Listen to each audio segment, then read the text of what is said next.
মামনি তো ভেবেছিল আর বাঁচবেই না, হাল ছেড়েই দিয়েছিল। তোমাদের মামনিকে পা ধরে টানতে টানতে অনেকটা দূরে নিয়ে চলে গিয়েছে। একটা সময়ের পর ওরা বোধহয় ক্লান্ত হয়ে পড়েছিল। সেই সুযোগে দিদি তাদের হাত থেকে পালিয়ে আসে, পালিয়ে অন্য ঘাটে গিয়ে ওঠে। অসহায়ের মতো সেই ঘাটে দিদি বসে থাকে।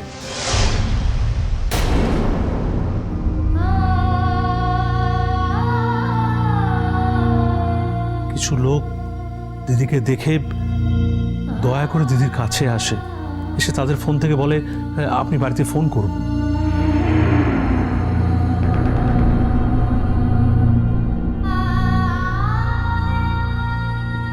তখন দিদি আমাকে ফোন করে। আমি পুরো ঘটনাটা শুনে পুলিশ নিয়ে ছুটে যাই দিদির কাছে। সেই লোকেদের সাহায্য নিয়ে আমি দিদিকে এখানে ফিরিয়ে আনি।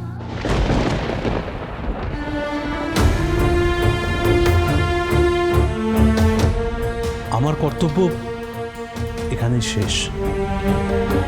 আমি চাইলে ওখান থেকে তোমাদেরকে খবর দিতে পারতাম, কিন্তু আমার মনে হলো বাড়িতে নিয়ে এসে তোমাদেরকে আনন্দটা দিই।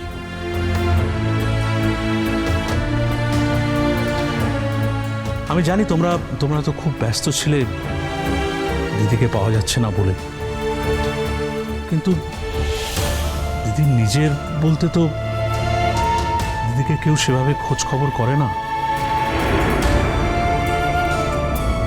আমার ওটাই দেখার ছিল যে ব্যারিস্টার ব্যানার্জি দিদির জন্য কতটা চিন্তা করছে।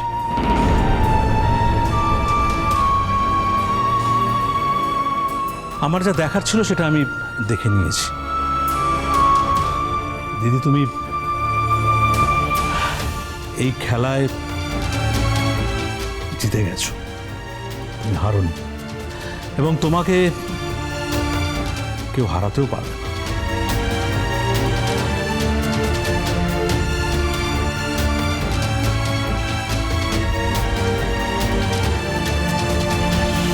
আমি যে চেষ্টার কোনো ত্রুটি রাখিনি সেটা বুঝতে পারছো তো? তোমার চেষ্টায় যে কোনো লাভ হয়নি সেটাও বুঝতে পারছি আমি। সত্যি ছোট বৌদি, তোমায় যত দেখি তত অবাক হই জানো। এতক্ষণ তো দিদির মৃত্যু সংবাদ শুনে কেঁদে ভাসাচ্ছিলে।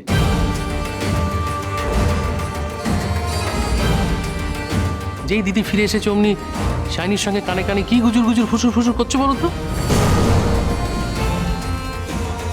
দেখুন, আপনারা ভাববেন না, যে করেই হোক আমরা যারা এই মানুষটার ক্ষতি করতে চেয়েছিল তাদের আমরা খুঁজে বার করব।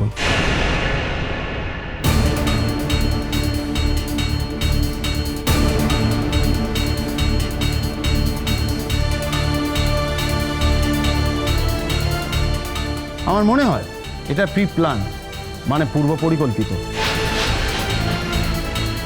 তাই এই কেসটার যতক্ষণ না নিষ্পত্তি হচ্ছে আমরা এর হাল ছেড়ে দেবো না। কেঁচো খুঁড়তে অনেক সাপ বেরিয়ে পড়তে পারে, কি সেই জন্য ভয় পাচ্ছেন নাকি মিস্টার ব্যানার্জি?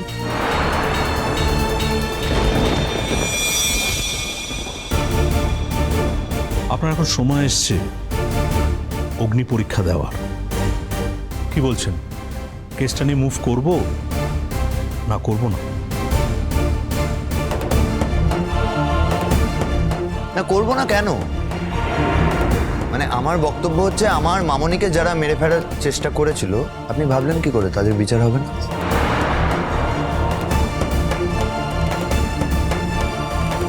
আমি তোমার সঙ্গে কথা বলছি না সমুদ্র, আমি যার সঙ্গে কথা বলছি আমাকে তার সঙ্গে কথা বলতে দাও।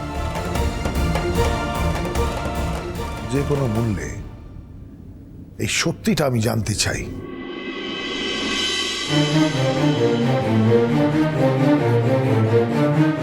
তার জন্য আমার তরফ থেকে যা যা কোঅপারেশন দরকার আমি সবটাই করতে রাজি।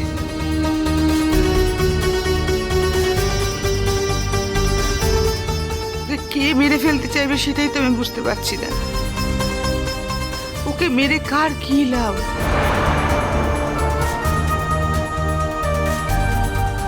হে কি ছোট বৌদি, হ্যাঁ এতক্ষণ তো দিদি দিদি করে কাঁদছিলে, হঠাৎ করে দিদি ও কে হয়ে গেল?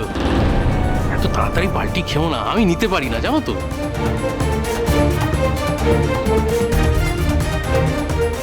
সাধু, আমাকে ধমক দিয়ে কি হবে? এবার থেকে নিজে যখন কথাবার্তাগুলো বলবে একটু সাবধানতা অবলম্বন করো, আমার চোখে তুমি ধরা পড়ে যাও।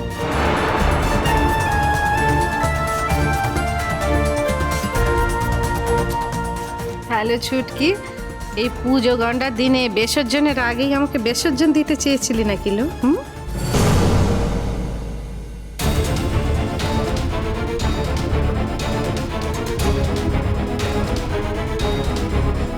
আমাকে এসব কথা কেন বলা হচ্ছে আমি তো কিছুই বুঝতে পারছি না। এসবের মধ্যে আমি কোথায় আছি? যারা এসব কথা বলছে তাদের কাছে সত্যি কোনো প্রমাণ আছে? প্রমাণ আছে কি? না, নেই। প্রমাণের জন্যই আমরা অপেক্ষা করব। তবে এরকম অধর্ম নিশ্চয়ই আপনি করবেন না। তবে কে করেছে সেই কেটাকে খুঁজে বার করতে হবে। কি আপনি আমাদেরকে সহযোগিতা করবেন তো ম্যাডাম ব্যানার্জি?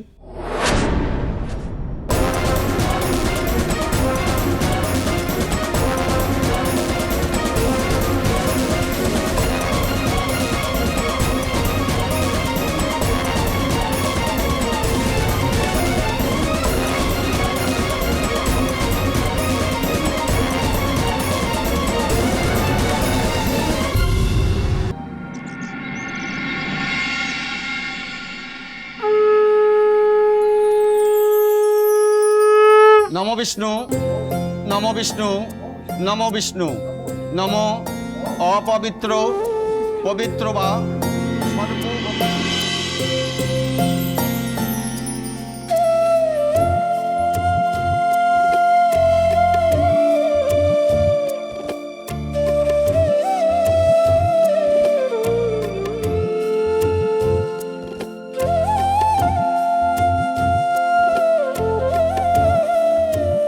এতটা লড়াই করে আসার পরও মন্ত্র উচ্চারণ করে অঞ্জলি দিচ্ছে। এর শরীরে ক্ষয়টা কিছু হয় না, ব্যাপারটাই নেই বোধহয়। যা বলেছো বৌদি, দেখছো না কিরকম ফুলে ফেপে উঠেছে একই দিন। কালকে দিনটা একটু মেয়ে ছিল, আজকে আবার দেখো সবার আগে দাঁড়িয়ে মন্ত্র বলছে। ও দিদি ভাই, বলছি তুমি কাল রাতে কথা বলেছিলে দাদার সাথে? কি ব্যাপারে? ওই দেখো বলছো আবার কি ব্যাপারে? আরে বাবা, কাল কাল রাধারানীকে দেখে কি রকম করছিল দাদা? হ্যাঁ, এগুলো তো ঠিক নয় দিদি ভাই। তোমারও তো একটা মান সম্মান বলে ব্যাপার আছে না, কি বলো? দাদা তো সবসময় তোমাকে এভাবে অপমান করতে পারেন না। এরপর এমন কথা বলবো যার পরে আর কোনো কথা এগোতেই পারবে না। আন্টি, তোমার এই কথাটা ঠিক বুঝতে পারলাম না। ও কিছু না, ছাড়ো।